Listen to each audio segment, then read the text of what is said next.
Okay, Chapter 9, Part 3.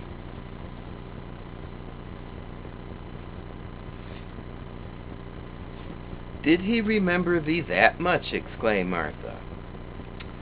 "Mrs. Medlock said I was to have a shilling a week to spend. She gives me one every Saturday. I don't know what to spend it on." "My world, that's riches," said Martha. "Thou can buy anything in the world thou wants. The rent of our cottage is only 1 and 3 pence, and it's like pullin' eye teeth to get it. Now I've just thought of something," putting her hands on her hips. "What?" said Mary eagerly. "In the shop at Thwaite they sell packages of flower seeds for a penny each, and our Dickon he knows which is the prettiest ones and how to make 'em grow. He walks over to Thwaite many a day just for the fun of it. Does thou know how to print letters?" suddenly. "I know how to write," Mary answered. Martha shook her head. "Our Dickon can only read printin'. Excuse me.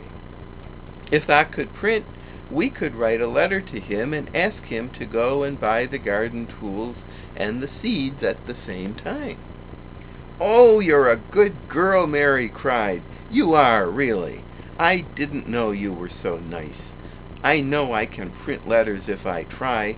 Let's ask Mrs. Medlock for a pen and ink and some paper." "I've got some of my own," said Martha. "I bought 'em so I could print a bit of a letter to Mother of a Sunday. I'll go and get it." She ran out of the room, and Mary stood by the fire and twisted her thin little hands together with sheer pleasure. "If I have a spade," she whispered, "I can make the earth nice and soft and dig up weeds. If I have seeds and can make the flowers grow, the garden won't be dead at all. It will come alive." She did not go out again that afternoon because when Martha returned with her pen and ink and paper, she was obliged to clear the table and carry the plates and dishes downstairs, and when she got into the kitchen, Mrs. Medlock was there and told her to do something, so Mary waited for what seemed to her a long time before she came back. Then it was a serious piece of work to write to Dickon. Mary had been taught very little because her governesses had disliked her too much to stay with her.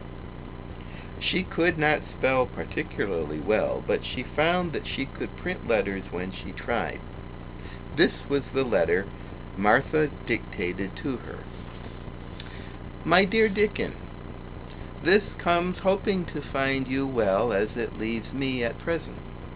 Miss Mary has plenty of money, and will you go to Thwaite and buy her some flower seeds and a set of garden tools to make a flower bed. Pick the prettiest ones and easy to grow, because she has never done it before and lived in India, which is different. Give my love to Mother and every one of you. Miss Mary is going to tell me a lot more, so that on my next day out you can hear about elephants and camels and gentlemen going hunting, lions and tigers. Your loving sister, Martha Phoebe Sowerby. We'll put the money in the envelope, and I'll get the butcher's boy to take it in his cart. He's a great friend to Dickon," said Martha. "How shall I get the things when Dickon buys them?" asked Mary. "He'll bring 'em to you himself. He'll like to walk over this way."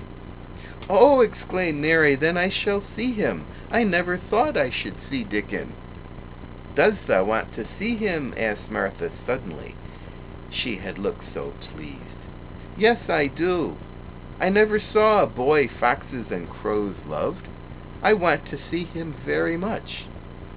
Martha gave a little start, as if she suddenly remembered something. "Now to think," she broke out, "to think o' me forgettin' that there, and I thought I was goin' to tell you first thing this mornin'. I asked Mother, and she said she'd ask Mrs. Medlock her own self." "Do you mean," Mary asked, "what I said Tuesday?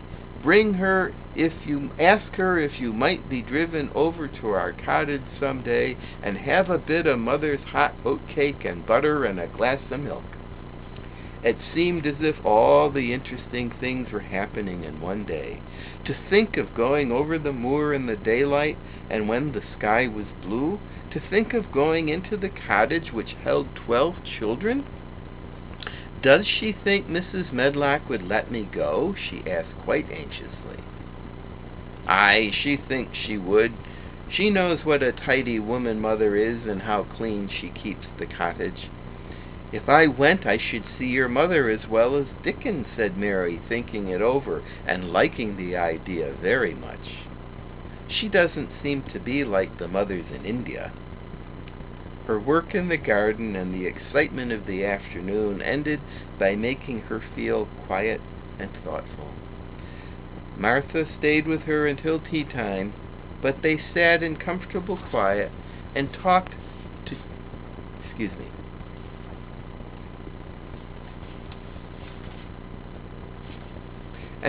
very little. But just before Martha went downstairs for the tea tray, Mary asked a question. "Martha," she said, "has the scullery maid had the toothache again today?" Martha certainly started slightly. "What makes thee ask that?" she said. "Because when I waited so long for you to come back, I opened the door and walked down the corridor to see if you were coming. And I heard that far-off crying again, just as we heard it the other night. There isn't a wind today, so you see it couldn't have been the wind."